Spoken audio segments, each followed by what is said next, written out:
University of Colorado in the 1990s. Went through school there. Came to Virginia for my internal medicine subspecialty with my family in 2002. And did 3 years of internal medicine, then did a faculty year, co-chief resident year, which was teaching and some research at that point. Then I went back into training again and did a 3-year fellowship in endocrinology and metabolism. This is pertinent tonight because what we're going to be talking about is cellular metabolism. If you're a patient of mine, and many of you here, thank you for coming.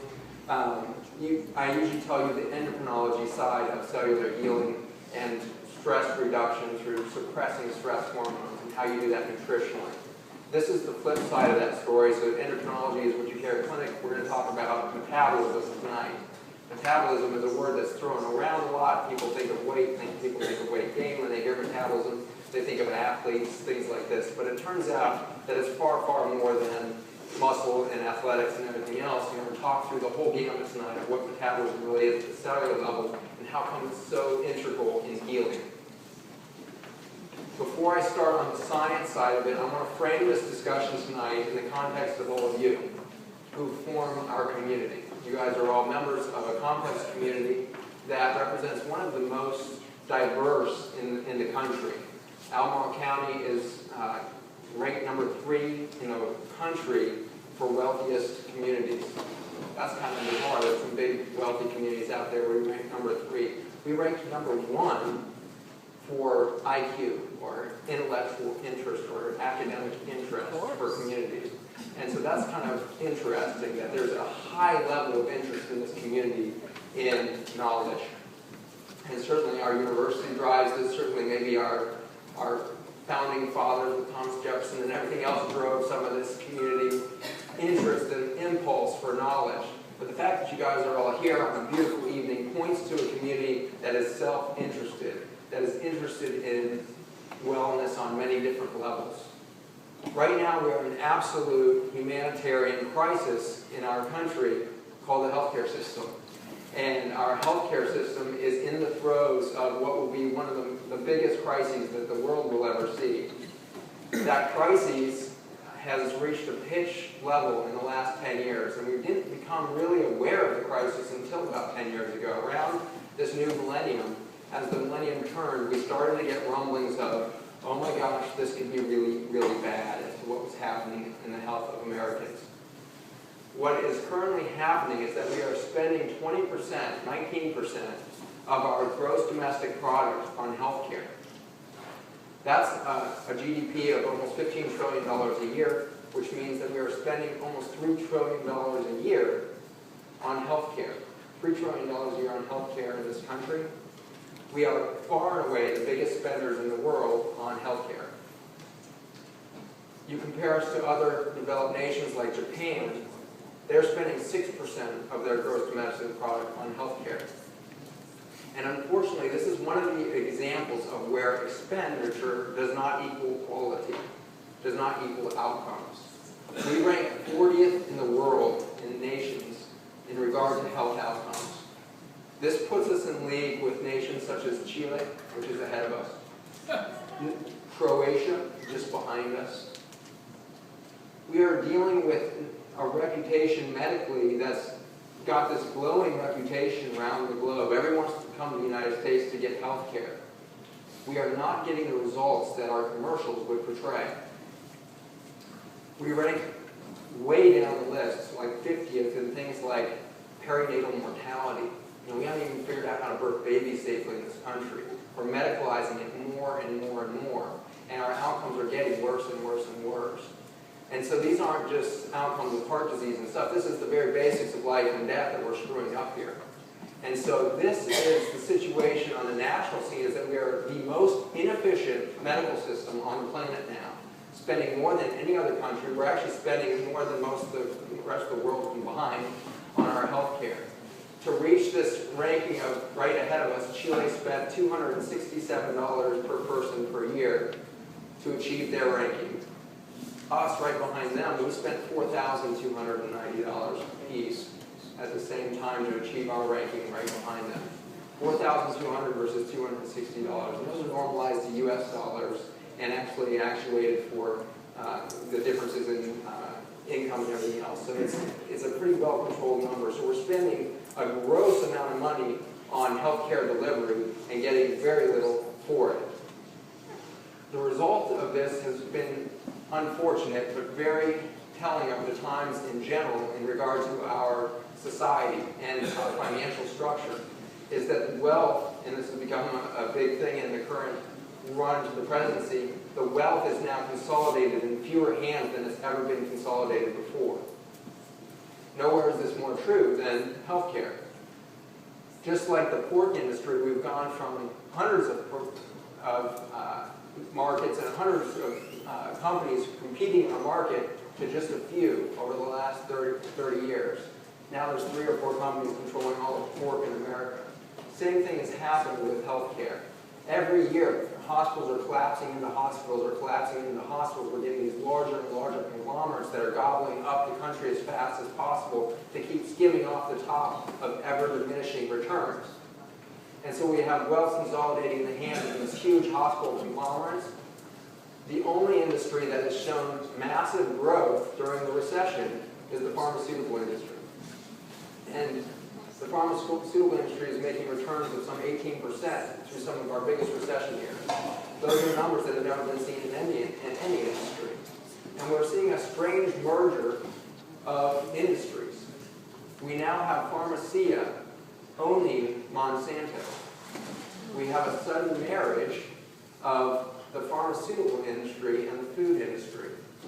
And it's a very brilliant move from a business standpoint, because we have an engineered food system that is making us ill.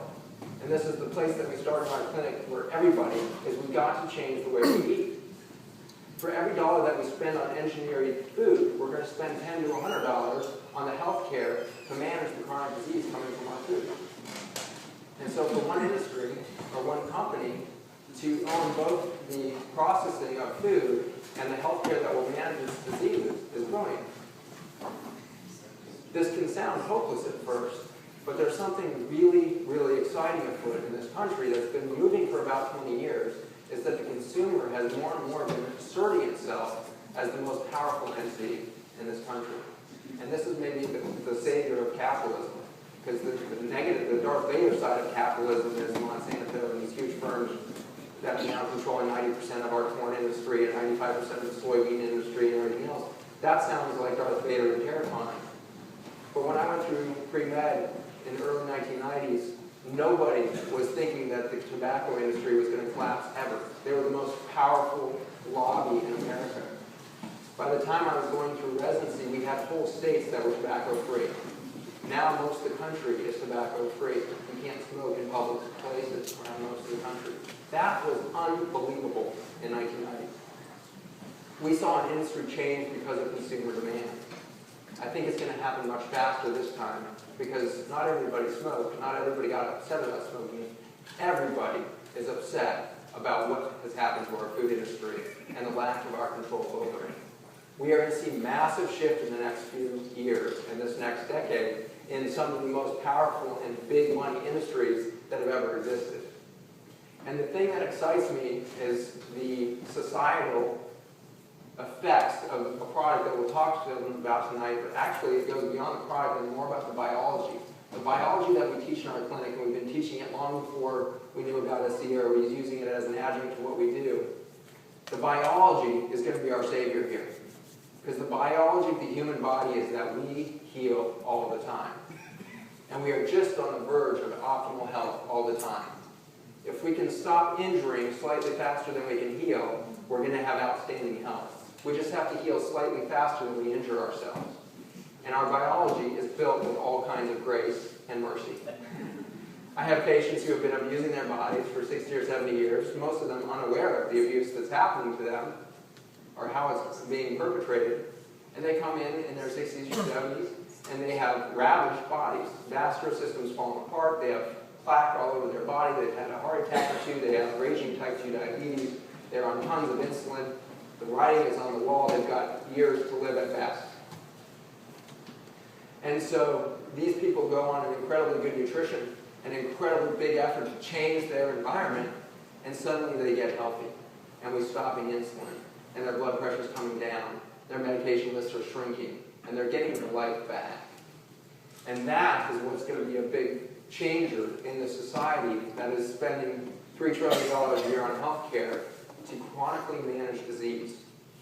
We have adopted a chronic disease management scheme in this country and in our healthcare system. Chronic disease has become our biggest business. Yeah. Healing is not smiled upon in academia. In fact, when I started giving lectures on healing towards the end of my tenure, I had tenure loosely used. I did not have tenure at the university. But towards the end of my years at the university, I was pretty much laughed at, that I had become a new age quack all of a sudden because I said the word healing.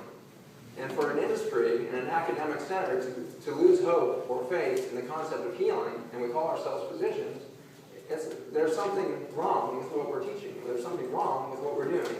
And so I have become a complete and total quack, and if you've seen me in Scottsville, you've seen evidence of that. And I've never had so much fun in my life. It's much funner to be crazy than normal. And so I invite all of you to get really crazy and come down and join us in Scottsville. Because it's easier to be crazy out in the country than it is in the conservative world of Albemarle County here. So we're the crazy stepchild in Albemarle County down there in Scottsville. It's been fun. So I want to show you a little bit about what we've been doing in clinic to reverse chronic disease, because we think it's the foundation of the new healthcare system in America, is the fact that we heal. So how does this all come together? It goes to a very basic biology of eating. When we eat food, we fuel the cell. Our food has been argued about ad nauseum for the last 50 years in America. 60 years, really. Since World War II, we've been locked in this dead heat battle of protein versus carbohydrates versus fat versus cholesterol. What's the worst stuff? What's the best stuff? Is it low fat? Should we do? Should we do normal fat? Maybe we should do just all fat. Let's eat meat and let's eat, the fattiest meats we can find. It's been ridiculous. And you can find data on all sides that, oh, this is the diet, this is the diet, this is the diet for you. It's gotten so darn confusing. The beauty of what we try to do down in clinic is make it ridiculously simple. The simplicity is that no matter what you eat, it's only going to turn into two things when it comes down to the cell. It's going to turn into glucose or fatty acid. These are the two fuel products that are going to come out of your food. Those are the only two things that are ever going to create energy in your body: glucose and fatty acids. We're going to talk more about which of these is maybe normal biology to prefer in the day-to-day. But either of these can become fuel. This points us to a huge irony in cell biology. Human cell biology would suggest that, wow, we need to eat all this food to fuel us up. But the irony is that this fuel that we're eating in the form of food will never actually be used by a human cell. The human cell is not engineered to use either glucose or fatty acids. There's only one thing in the body that can use this, and it's called a mitochondria. It's a little fuel cell that sits within every cell. The reason I say no human cell will use glucose and fatty acids is because the mitochondria is totally bizarre. The mitochondria is actually its own entity. It has its own genome. No human DNA sits within that mitochondria. It's its own entity, and it is the same whether you're a protozoa or a cow or a human. That genome is the same for the mitochondria. No human cell, no mammalian cell, no animal cell could live without their mitochondria. We have this absolutely necessary relationship with a different genome. That is bizarre. And it really points to something that's really beautiful, is that we need to stop arguing about what to eat and think about what the food is doing in us, and then move from there. And so the first thing that I show everybody in my clinic is you need to eat all the time. Because the food you eat is going to become two different things. As the mitochondria consumes glucose, it's going to go into a cycle called Krebs cycle, which is within this mitochondrium. And this fuel pump within the mitochondria is going to kick out electron-rich peptides and electron-rich molecules that are going to fuel this chain of pearls in the wall of the mitochondria, which is called the electron transport chain. Krebs cycle is taking glucose and fatty acid products and shoving them into this electron transport chain for the one purpose, two purposes, but I was told in the 1990s, one purpose of producing adenosine triphosphate, or ATP. So we are taking glucose, fatty acids, and turning it into ATP in the mitochondria. ATP is suddenly the fuel that all of your cells are able to use. That's exciting because adenosine triphosphate is used in many, many different forms throughout all cellular function. We really run off of only one fuel as humans, is ATP. In the 1990s, I was taught that there was a waste product coming out of this electron transport chain called reactive oxygen species, or ROSs. Those reactive oxygen species are being pumped out of the side of this electron transport chain as byproducts, is what I was told, or waste products of this production of ATP. The reason they were thought to be waste products is because they are highly reactive compounds. They are superoxides, they're chlorines, they're hydrogen peroxides. There's these highly reactive compounds that can interact with all of your cells. They can interact with bacteria and viruses, your cells, your healthy bacteria. They're very reactive. They can do damage to DNA. And so the thought was, wow, isn't that bizarre that in the process of making the very fuel we run on, we make all of these toxic stuff that have to be hurry up and cleared. And so we thought we needed antioxidants just to stay healthy, to prevent damage from our own fuel production. This was 1990s kind of stuff. By the end of the 1990s, there were some very, very elite scientists and biochemists that were starting to think these things were actually really critical in normal cellular biology, but this had nowhere near trickled down to the medical student level at this point. By the time I was done with internal medicine residency in the early 2000s, we were starting to hear rumors that, wow, these things are maybe important. Reactive oxygen species got talked about in the New England Journal of Medicine, and some of these big journals started to mention reactive oxygen species as part of tumor, cell biology and all this stuff, and so it started getting talked about. If you fast forward 10 years, we now have 6 international medical journals that are absolutely, completely dedicated to this topic of reactive oxygen species. And it's so important in cell biology that we've actually renamed them to be redox molecules. Redox molecules are flowing from your mitochondria every time you eat. The redox molecules are a ridiculously simple concept. Is that we need communication in the cell. Cell-cell communication is the whole thing for an embryo developing in the belly of a woman here. In that womb, cell-cell communication is happening to tell a liver cell to be a liver cell, to be a kidney, That's cell-cell communication. As soon as we start to get to any age, even in utero, we start to undergo damage. It can be something mom ate. It could be radiation from a cell phone tower, from a cell phone, from a microwave. We're damaging our fetuses all the time. Good news is those fetuses are already very resilient at the cellular level. They're already healing. To communicate damage, we have to have redox signaling. It turns out that these are so critical because nothing happens without them. They don't do anything in and of themselves. They're simply the network of communication in an incredibly complex body. You are 70 trillion cells. That's the only number larger than the national debt. 70 trillion cells is more cells in your body than our stars in our galaxy, by about 100-fold. Incredibly complex system that has to survive for 80, 100, 120 years. That's an incredibly complex system that we are now tinkering with pharmacology, with pharmacy. We put people on a statin saying this will lower your cholesterol. Well, we just impacted 70 trillion cells with a pharmaceutical that was never supposed to be in the human body. And we're forcing it on 70 trillion cells. There's going to be some off-target effects, as they say in the pharmacy industry. There's going to be some off-target effects. We experience those off-target effects as side effects or adverse reactions, right? Off-target effects. What's happening in the 70 trillion system to survive is an incredible, intricate communication system that surpasses all of our capacities to really imagine the numbers. To stay alive, it takes about 200 mitochondria per cell. This is a highly inaccurate model of the cell here. We have the cell membrane, we have the mitochondria, and we have the nucleus. The nucleus has gotten all of the attention over the last 30 or 40 years of funding in research and development. We've been so enamored with Watson and Crick and the DNA and the genes. When I was in medical school in 1997, I was told that, oh, by the time 2010 rolls around, you guys are going to be doing personalized medicine.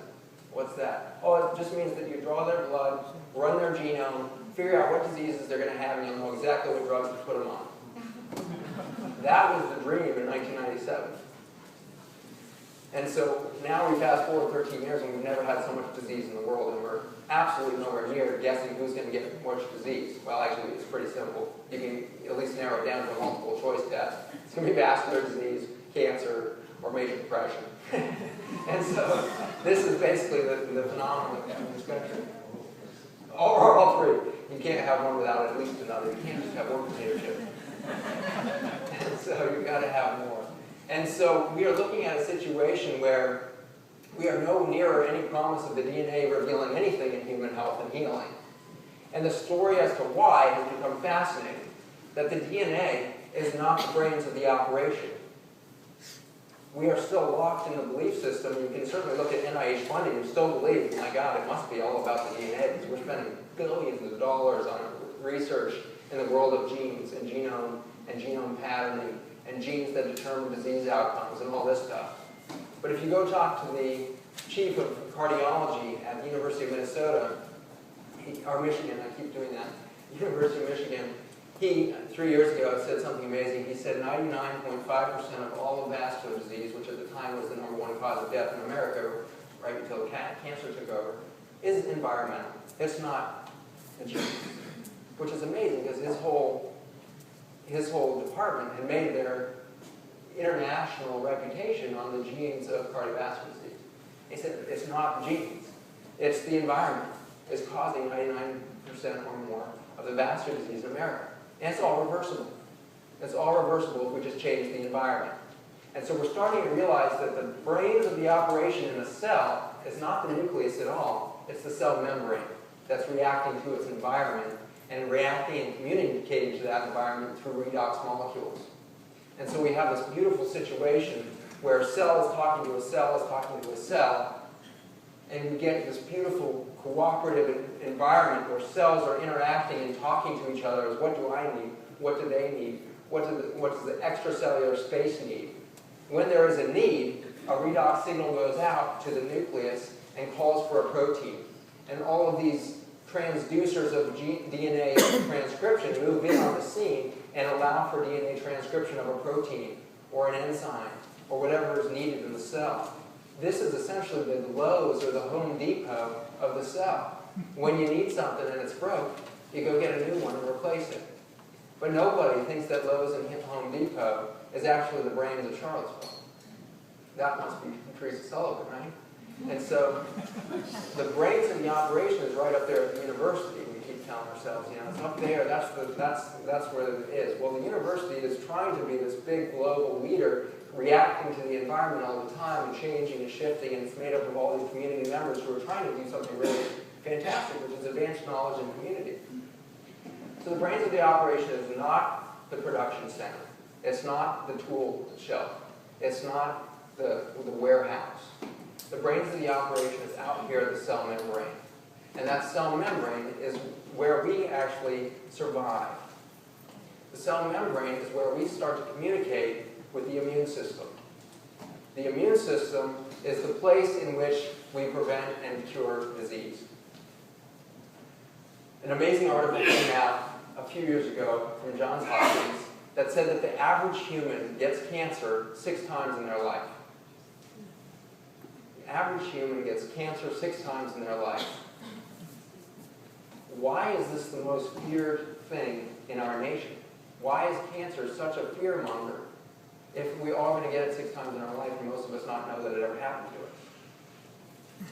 And so it's an interesting shift that should happen for all of us is we should stop fearing disease and start realizing that it's a normal process of life to get damage to the cell and have cancer start, or to have heart disease start, have vascular injury occur and have fat accumulation in the blood vessel is normal. The other normal thing is to heal it.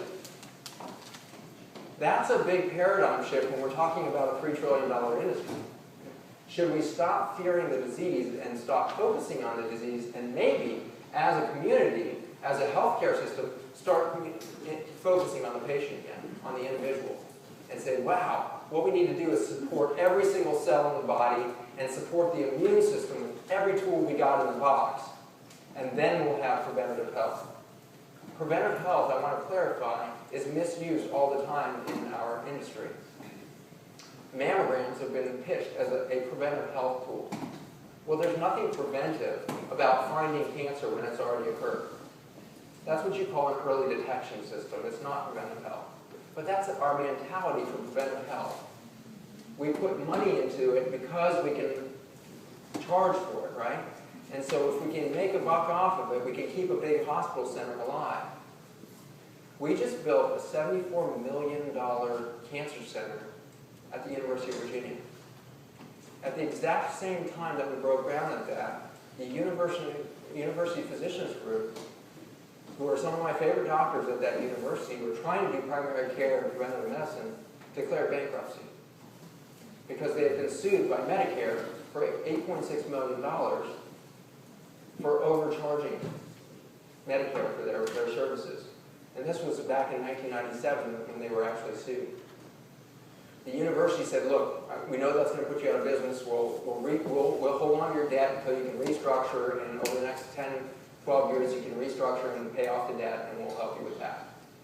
Well, that time came up in 2009, and they were suddenly handed back their debt, which by that time had accrued some interest, and so now they had $10 million of debt instead of $8.6 million. And they had not restructured to an adequate degree where they could pay that off.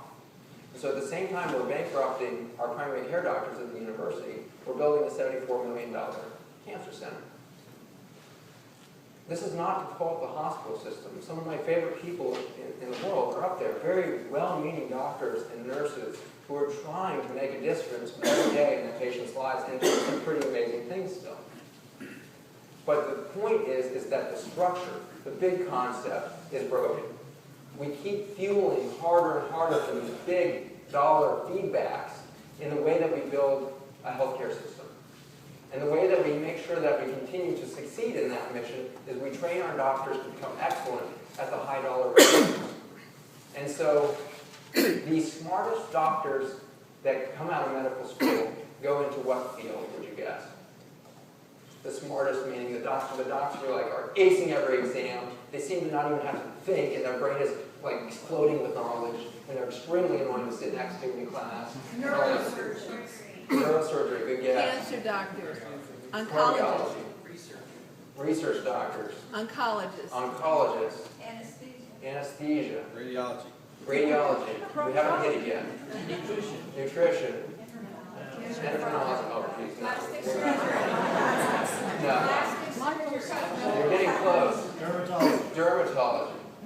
The smartest doctors in this country are going in dermatology. Oh, so into dermatology, the cosmetics, the Botox, the Restylane. You just nailed it. Yes. What the heck? Yeah, Our I students, worked for one for 8 years. He was brilliant. Anyway. they're brilliant. They are brilliant. They gave me goosebumps when I'd hang out with them. So I was like, you don't have to work with this. Can you imagine if you applied yourself? Where do you get to? This is going to be amazing. And then they're like, I decided to go to derm. Right. Really? Wow. They're brilliant. That's why they're going to dermatology. And the bonus. The crazy people are going into endocrinology and metabolism, where we don't get paid anymore. We actually make less than primary care now. What the heck are we thinking? We're the dumbest people in medicine. Right? The smart people are saying, wow, here's a structure of medicine where I can make a difference in somebody's life in a very palpable and visible way. I can feel good about what I'm doing, and I can make a whole bundle of money doing it. That seems really smart. That's brilliant. Okay? We've created a structure where the smartest are getting paid off for good reasons. They want to support a family, they want to raise kids, and not be missing out a soccer game because they're stuck in the operating room being the orthopedist, being the general surgeon, and they certainly don't want to be a dorky guy sitting at a desk talking about hormones. And so, this is where our brains are getting shuffled off to. But then if you survive and you haven't become a dermatologist yet, where do you go next? Maybe you become an internal medicine doc, because they're really the heart and soul of the hospital system is those internists. And those internists will become cardiologists and renal doctors and pulmonary doctors and all of this. That's the heart and brains of it. So that you start going into internal medicine, and where do they all end up? Cardiology and gastroenterology. It's not because people really like food. It's just not why they go into gastroenterology. The reason is because they get to do something with their hands that has immediate reward. They can pluck a polyp out of a colon and say, wow, I just prevented cancer. That's amazing. That's really a fantastic outcome. And they can go home thinking, wow, I saved 8 lives today because I removed 8 polyps and 1 sessile cancer. And that's a really rewarding system as a physician. And you get paid very handsomely for it. And so it's these quick reward, both the altruistic reward and the financial reward industries that are really grabbing all of our smartest and most competitive doctors. And so this is part of the problem, is that our system has broken to the point where we've forgotten to tell people how exciting it is to let a person heal themselves. This has become the favorite part of my job, is I was trying to inflict health on people as an endocrinologist up at UVA. I was going to pound that health into them no matter what it took. I had sledgehammers that were unbelievably skilled at driving more and more health into people. And those sledgehammers were mostly insulin syringes. I could pump insulin into more patients than anybody else because I am an overachiever. I love somebody saying, this is what we do, and I say, I wonder if we can do it 10 times better. I was an overachiever. I was going to get every one of my diabetic patients to the best hemoglobin A1C they'd ever been to in their life. And I actually started to achieve that to their detriment. I actually started getting some of my patients who had been poorly controlled for their entire lives as diabetics, 20, 30 years of poor controlled diabetes, and I could get their A1Cs down to 6.8, 6.7 from 13, 14. And to do that, I was giving them the most ridiculous doses of insulin you can imagine. I was using an insulin called U500, which is regular insulin, which is a short-acting insulin that you inject. But we were running into a problem with these patients that needed lots of insulin. You couldn't get an insulin syringe large enough that can hold more than 100 units per injection. So to get 500 units into a patient, you were going to have to inject them 5 times twice a day. Well, nobody likes doing that. So we came up with this incredibly clever way of getting away with 1 syringe, is we just concentrated the insulin to a severe degree. So we 5 times concentrated the regular insulin into U500, and it's such an intense dose, such a concentrated dose of regular short-acting insulin that it becomes a long-acting insulin. And so I became a pro. When I heard about U500, I was like, this is a gift from the gods. Because we can get it in 1 syringe, we can give massive doses. I can deliver 1,000 units of insulin a day into a patient if I need to. It only takes them 2 injections, and it's dirt cheap. At least it was at the time. Then somebody said, we're not interested in making this anymore, and then it became hard to get, and suddenly it was expensive again. But initially it was very cheap, so I thought, my goodness, here's the most effective insulin, and it's pennies on a dollar compared to Lantus and Levemir and some of these fancy insulins that were coming out from Basil. Well, while I was getting their A1Cs to look perfect on paper, my patients were absolutely blowing up. They were gaining not 5 pounds, not 10 pounds, but 50, 60, 70 pounds over a 2-year time. And that weight, initially I said, was, oh, it's just fluid weight. I know insulin's a growth factor. It's just making you hold on to fluid. I'm sorry about that boy. It's one thing to be a little heavy with some fluid, but it's a whole other thing to have kidney disease and all this. We've got to control that blood sugar. And so at this point, I still thought I was doing a good job until my patients started to have adverse events where they were starting to have heart attacks and they were developing neuropathies that were rapidly progressive on my therapy. And this was reverse of what I had been taught about the pathogenesis of diabetes and vascular disease. I had been told the tighter you get the glucose, the better their outcome. The tighter you get the glucose, the less neuropathy, the less kidney disease, the less heart attacks you're going to have. And it was being the opposite. And I couldn't figure out why for a while. And then a patient saved the day. A patient always saves the day for doctors. We are not incredibly intuitive people often, and so we need to be hit over the head. So a patient said, Doc, I think you're killing me. I said, well, that's certainly possible. Because I'm not really sure what I'm doing, but boy, your sugar looks good. And he said, I think you're killing me because I just read this book. And I said, what is that book? He said, this is Dr. Neil Barnard's book for reversing diabetes. I said, oh my God, reversing diabetes with a freaking frog. There's no way. I hadn't been taught that this was a reversible disease. I had not heard of anybody talking about disease reversed. And I wasn't exactly a slough in school. I worked pretty hard, and I was the chief resident. I thought I was kind of at the top of my game. I got into the third best endocrine program in the world. Nobody had mentioned that diabetes was reversible. And so I took a look at the book, and I was like, wait a second, this guy's like adjunct at Georgetown, and he's got a clinic out of Virginia Beach. This isn't a crack. Took me 2 nights to read the book, totally changed my life. 18 years of medical training, $150,000 of debt, and it was all wrong. Well, great. Excellent. My patient was right. All he had to do was go buy a $9.99 book, and he was done. And so I read that book, and I started to take it hard and said, oh my gosh, I've been doing exactly the wrong thing. This is why my patients have been blowing up, and this is why their neuropathies are getting worse. This is why they're having worse outcomes, and my God, are they merciful not to hate me.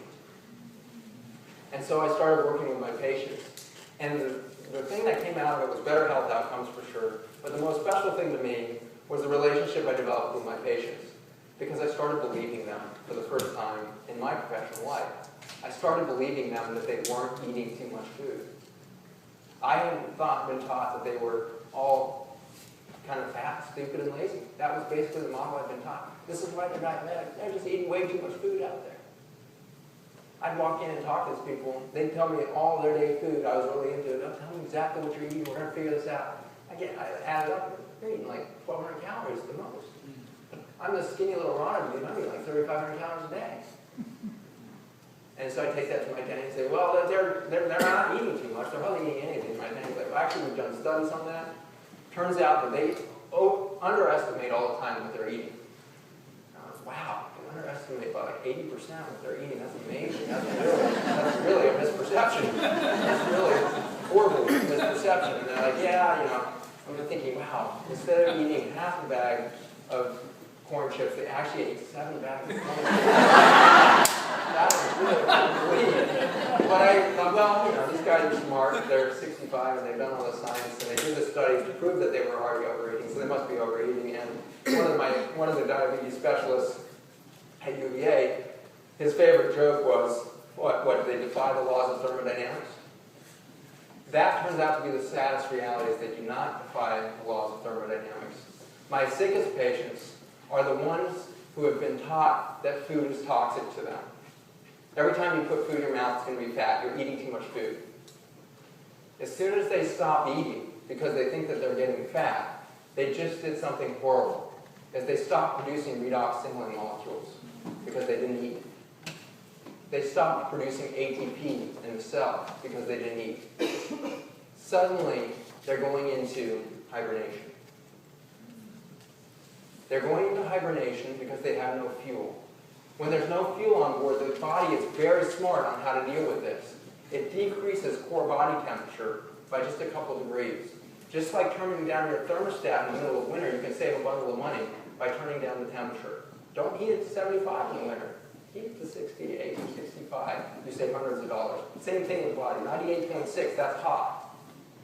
To keep your core body temperature 98.6 all the time takes an enormous amount of energy. By turning it down to 96.8, you save yourself thousands and thousands of calories every week. It's a great savings. And so it turns down the temperature, which has an immediate effect on 70 trillion cells.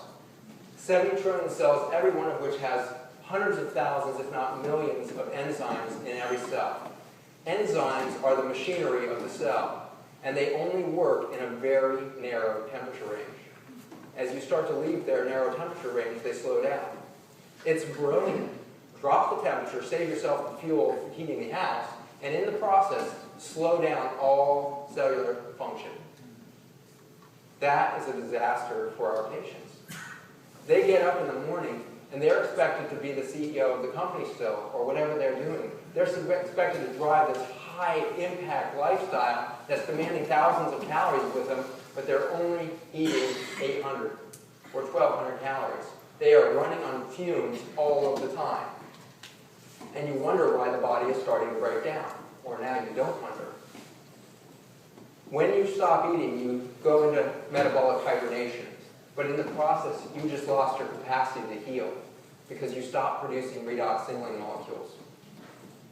Unfortunately, every toxicity that we consume in our food, every toxicity that we walk by when we hit an electrical man-made field, Every toxicity that we get from radiation from a cigarette, every toxicity is going to hit very early in the process of the toxic effect, the mitochondria. We're damaging our mitochondria almost instantly from the time of birth. One of the most successful research and developers at the University of Virginia has spent his whole career studying the genome of mitochondria. And he has now very compelling evidence that most of the diseases of aging, things like Alzheimer's disease, things like Parkinson's, are not diseases of the human cell. They're diseases of the mitochondria. It's damage to the genome of the mitochondria that's driving many of the diseases of aging. Okay? And so this mitochondria, the damage we do to it, not only have we stopped fueling it with glucose and fatty acids, we've started doing immense damage to it. At very early ages now in America, we are reaching a point where we have lost our capacity to heal. And we see something very sad happening. It's one thing to say, hey, we've got a $3 trillion industry, and we're 40th in the world. Oh, that's a ranking. Who really cares? It's neither here nor there if we're 40th or 36th or 20th. It doesn't seem that important. The important thing is that children born after the year 2000, the face behind the numbers is children born after the year 2000. For the first time in American history, those children will live shorter than their parents. They have a lower life expectancy than their parents for the first time in American history. Born 10 years ago, 12 years ago. This is really potent to me because my children are 12 and 14. My daughter was born in the year 2000. She is skinny as a stick, and she is a fuel machine because she's got a crazy endocrinology dad and a wonderful mother who's an incredible cook and ridiculous gardener. She's going to be a healthy kid. She's already healthy. My 14-year-old son is crushing it in fencing. He's beating kids who are 6 to 8 years older than him who have been fencing 10 times longer than him because he's really healthy. I'm really scared for my kids because they will be one of the healthy kids. They'll be one of the healthy adults who are now going to support a country in which 1 in 3 adults will have diabetes. 1 in 3 children born after the year 2000 will have diabetes. 1 in 2 in the minorities will have it. So our African Americans, our Hispanics, 1 in 2 will be diabetic. We are right now being crushed as a medical system by the burden of chronic disease. We have seen nothing yet. We are about to see a burden of chronic disease that will crush anything in regard to healthcare systems on this earth.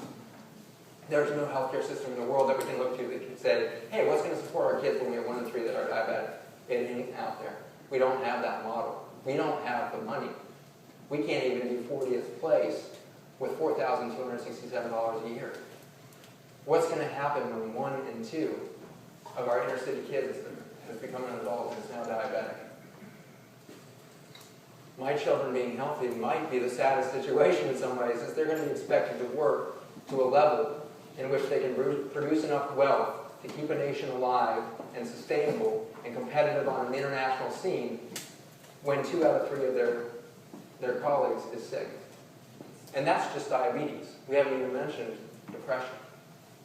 Depression is the first symptom of this vascular and metabolic decline.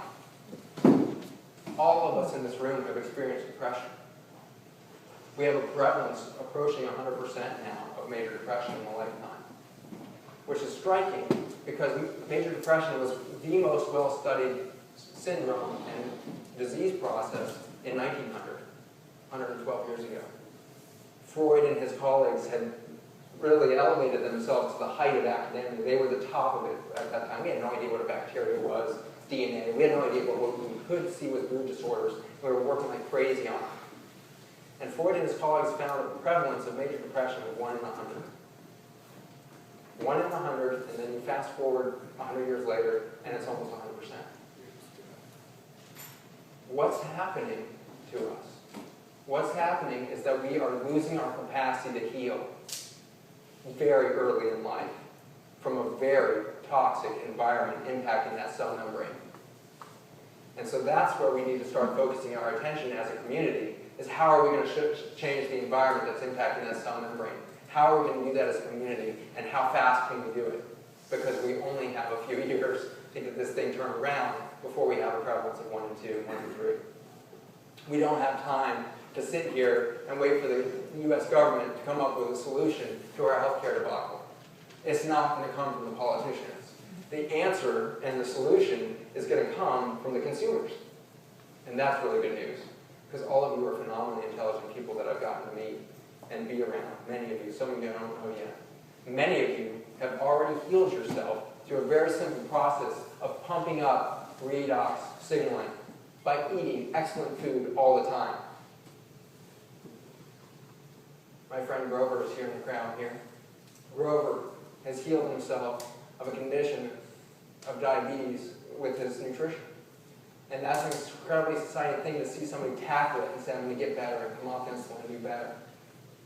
Jake, his friend, sitting next to him around night, has lost 60 pounds, 80 pounds in the last few years, doing one thing, eating excellent food all the time.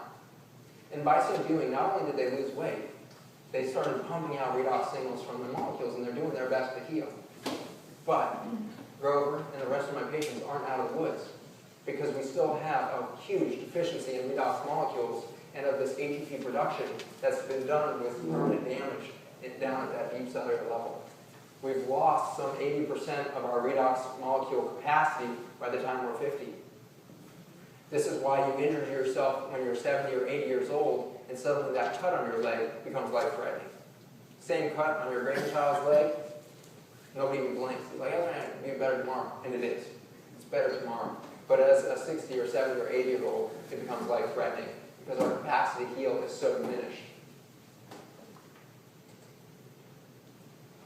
This is what we started to do in our clinic, was punch that glucose and fatty acid button as fast as we can. I make all my patients wake up in the morning and eat immediately. We need you to eat before 7 or 7:30 for the whole endocrine thing to work out. I'm not going to talk to you about the endocrinology tonight. Endocrinology, we need you eating early. Then we need you to punch the button again and again. Every 2 hours I need my patients eating something. Doesn't need to be much. I need them to punch these buttons to keep producing ATP so that they have the fuel to heal, and then we need redox signals to know what we need to heal. And so this is how we've been reversing disease. But it gets to a frustrating point. Depending on your age, depending on the amount of disease and damage you've had in your body, it can be very hard for me to get that final hump. I can get them off insulin, I can do some progress in getting them their medula shrink, but it's very hard oftentimes for me to get that last hump and get diabetes completely gone, because I don't have quite enough energy to pump out of that mitochondria anymore. This is what became amazing when I was told at New Jersey conference that there was now redox molecules in the bottle. I laughed. I said, I am a redox molecule doctor. There's no way somebody stuck mitochondria in a bottle. There is no way. And so on the way home, me and Surya were driving back from New Jersey to the conference, and he's like, well, what do you think of that thing? I said, first of all, I think it's completely ludicrous. Second of all, if they got what they got in that bottle, it's going to be the most important breakthrough in human history. And didn't think of anything more of it. And went back to my clinic and started doing redox molecule signaling and educating people on how to eat every day and doing great things. And things keep being dependent on this. You have to eat early and you have to eat constantly. Then Amy came along and said, have you heard of this thing? I said, oh yeah, I was really pleased that I heard it, because a lot of my patients come in and say, hey, have you heard of this? I'm like, no, I've never heard of that at all. And then they have to educate me here. So I got to say, oh yeah, I heard of that. It's supposed to be redox molecules in the bottle. It sounds like fun. And she said, well, I don't really know what redox molecules are, but this is what it just did for me. And I think my Barrett's esophagus is getting better. And this was another condition that is impossible to cure, just like diabetes. But this is even more bizarre than diabetes to me. Barrett's esophagus is a metaplasia of the esophagus, where your esophagus, through chronic acid damage, decides that it better become an intestine to start dealing with this. And so you go into metaplasia. Metaplasia is the growth of a different cell type in its inappropriate location or abnormal location. And it's an incredibly cool adaptive event. Your esophagus says, I'm going to have holes in me. I was not built to handle acid like this. And so some procell, some stem cell deep in the esophagus says, no problem. I know what acid's like. All we need to do is become a columnar epithelium, just like the intestine will be good. So it starts growing columnar epithelium, and suddenly you have intestine in your esophagus. The problem with that is that you have the wrong environment to support that, and it's being damaged all the time by the chronic acid reflux. And so we get esophageal cancer. What you're actually getting is intestinal cancer or colon cancer right in your esophagus. That is a bizarre adaptive event. More bizarre than that is that you can drink a derivative of salt water and get that to reverse.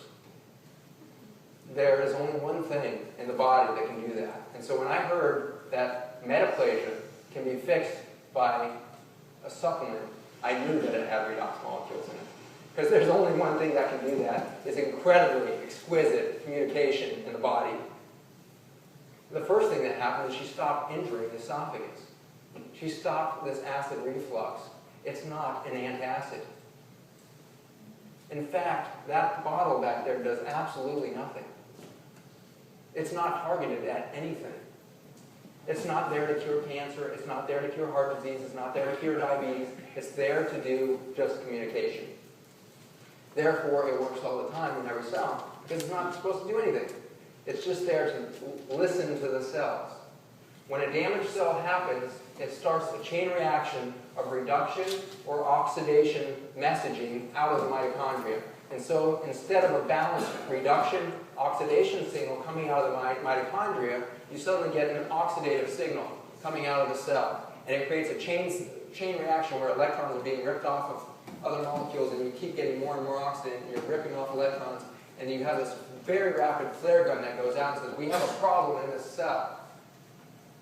The immune system hears that via a very cool mechanism. That redox signal cruises across a few cells to the nearest capillary, and the capillary suddenly changes. Instead of a smooth, slick surface, it suddenly becomes sticky. And the first white blood cell traveling by sticks to the wall of the vessel, and the vessel opens up. Blood vessel opens up, white blood cell moves through it, and the blood vessel closes. It's like the doors in the Star Trek Enterprise. And now the cell is traveling through the tissue, from cell to cell, following this chemical trail that came out of the damaged cell, and then binds onto the surface of it to look for what's wrong. If it sees that there's already cancer proteins being produced on the surface of that cell, it releases a big oxidative dart. And the oxidative load is triggered by that T cell. So you have cellular injury that leads to a cancer change, and you get this huge immune activation while the T cell that's binding onto that damaged cell dumps oxygen-free radicals.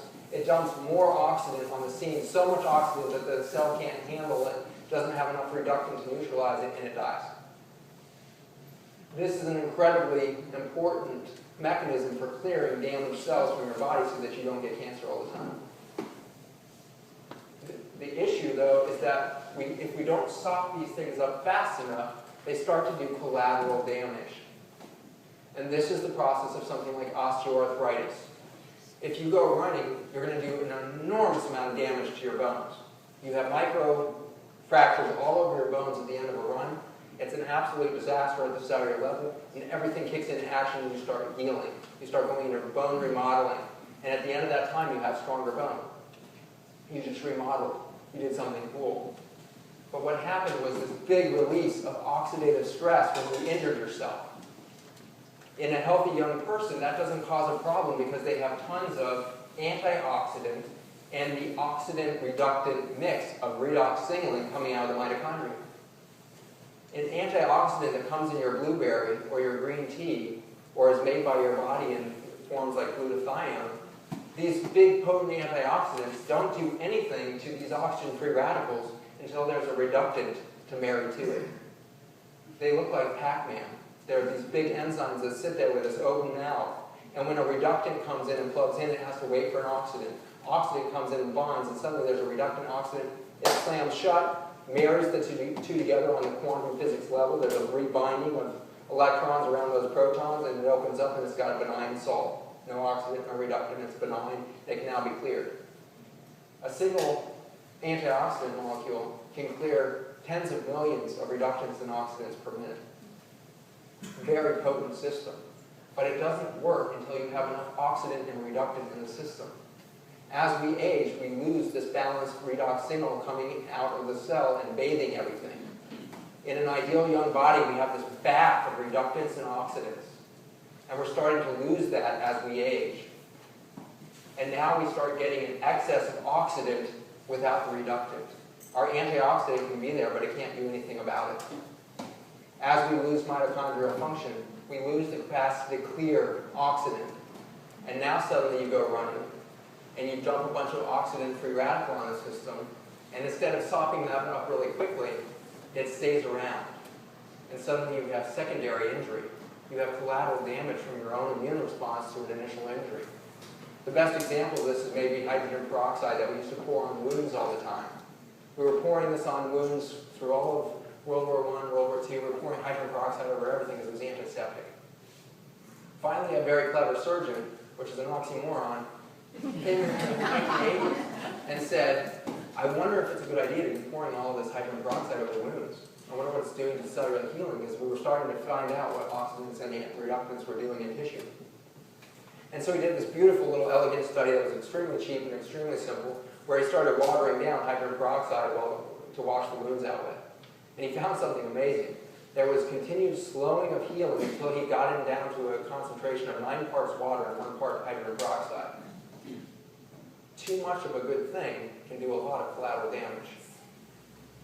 And so we suddenly realized, oh my gosh, we should stop using this stuff to clean wounds. And so we changed our whole model. Don't use these reactive oxygen species. These are damaging. And then about 10 or 15 years later, we found out that our own body was making them in our own mitochondria. And it was like a holy cow, and we realized just killing ourselves all the time. And so then we were in the terrified state of oxygen-free radicals and superoxides. We were scared of ourselves for a while. And then suddenly we figured out the elegance of the system is that you just need balance. This is like 3,000 years of Chinese medicine and Japanese philosophy. We just need balance, okay? Reductants are not harmful as long as they have oxidants around. Oxidants are not harmful as long as you have reductants around. We need balance in the system all the time. What an amazing thing to refuel your own system of healing. And this is what you do every time you eat really good food. Everybody should walk out of here tonight really excited about pounding really healthy food all the time and not be scared of it. I can't tell you all the reasons why it doesn't make you fat. It actually makes you lose weight as you pound really healthy food all the time. Most of us carry weight right around here even when we're pretty healthy. And you think that, oh, we just need to eat less and we need to maybe exercise. That brings us to the story of exercise. How does exercise play into this? Okay, so sure, it's easy. The doc said that we should eat really healthy food all the time, maybe we'll be healthy. That kind of makes sense. And so the other piece of that must be exercise. We must need to exercise as part of this puzzle. So I want to bring up Dr. Martin Katz, who's my colleague and partner down at Scottsville at Revolution Health Center. And he's a sports medicine doctor and a family medicine doctor who's going to finish that story for you. Right.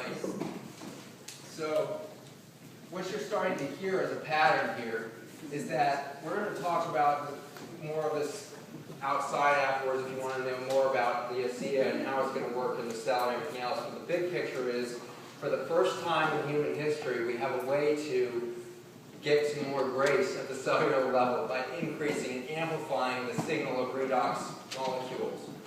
Again, that is a balanced family of redox molecules in that bottom. 15 molecules at least that are measurable at any given time, and they're shifting slightly all the time, back and forth in solution. One of the miracles of that bottle is that they got it stable.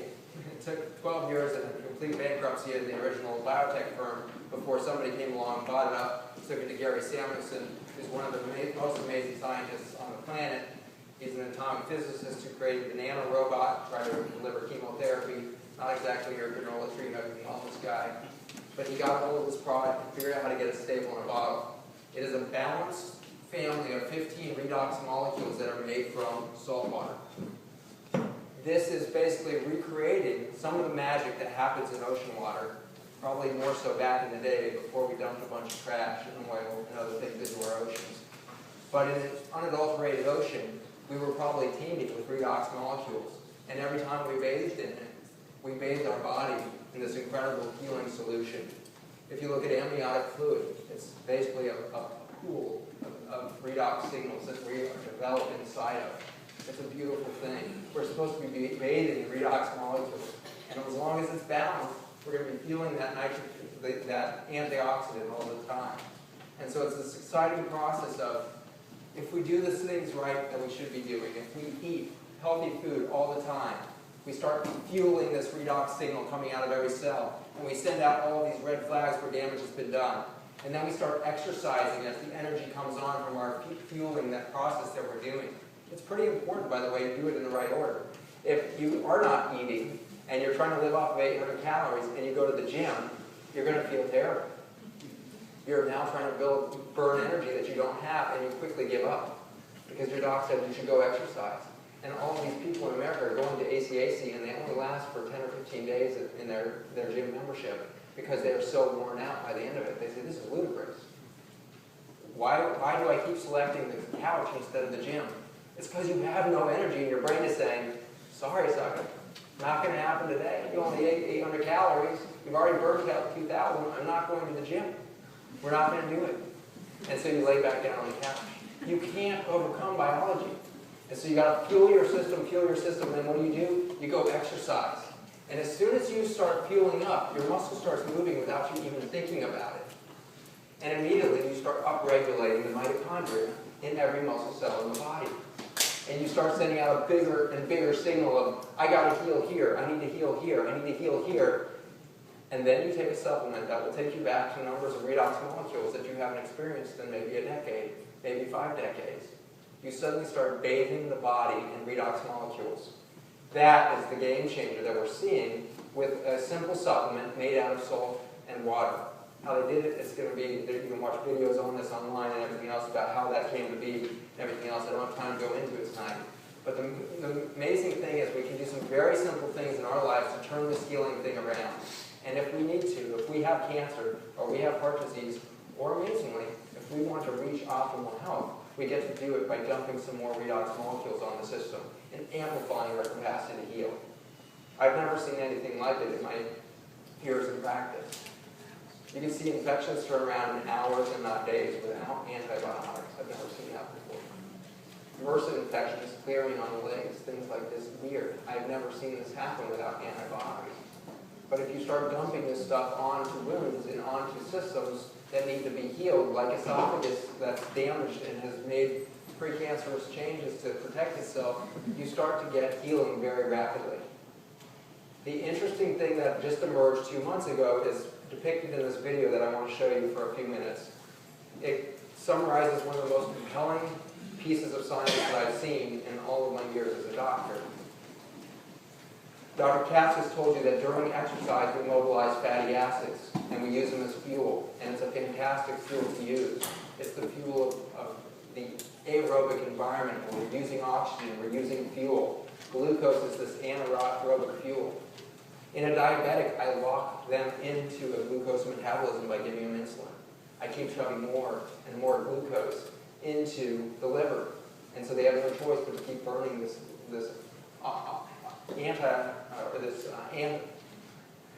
anoxic fuel, which is the glucose.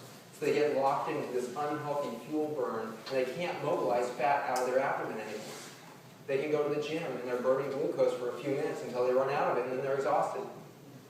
They can't mobilize the fatty acids. And so, you're going to turn that video on? Okay, I'll shut my mouth.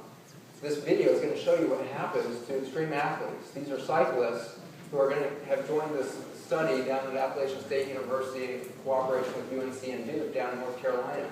They did this randomized controlled, double-blind, placebo-controlled trial, which is the gold standard for clinical trials. And they did it in these athletes that are going to cycle 75 miles. And they have them cycling 75 miles a couple times over the course of a few months. And they do it on the CO or off the CO. The control in this study was salt water, which was pretty clever. Because everybody picks up a bottle that says this is just salt water. Well, they never tasted it. Some of you guys have tasted it. It doesn't taste like salt water. It's not salt water. It's a bunch of 15 molecules that are superoxides, hydroperoxides, fluorides, chlorines, HCl, hydrochlorides, OCLs, oxygen chlorides, weird reactive molecules. And when you taste it, it tastes kind of like baking soda and cool water and hydroperoxide all in one. It's like, that's kind of weird. It's a weird flavor. It's a weird taste. It's the taste of amniotic fluid. It's the taste of the fluid that we're born into. And so if you taste plasma, it's got all these things in there. When you cut your finger next time, I want you to suck on your finger for a second. If it gets infected, I'm sorry. But suck on your finger for a second and taste the blood for what it is. Slightly salty, but there's all of these subtle flavors of hydrogen peroxide and chlorines and weird little subtle flavors. He said, this is impossible. These are superoxides. These are hydrogen peroxides. These are chlorines and chlorides, and they can't find the lethal dose of it. These are some of the most reactive compounds on Earth. What's happening? And what ends up happening is the cell culture data that he ends up looking at tells the whole story. Is that all of these redox molecules that are pumping out of that bottle into your system and they're drenching these rats in are fueling the antioxidants. There's so much oxidant and reductant around to quickly neutralize any problems in the body. There was an 800-fold increase in your own production of antioxidants. That's not possible with eating blueberries.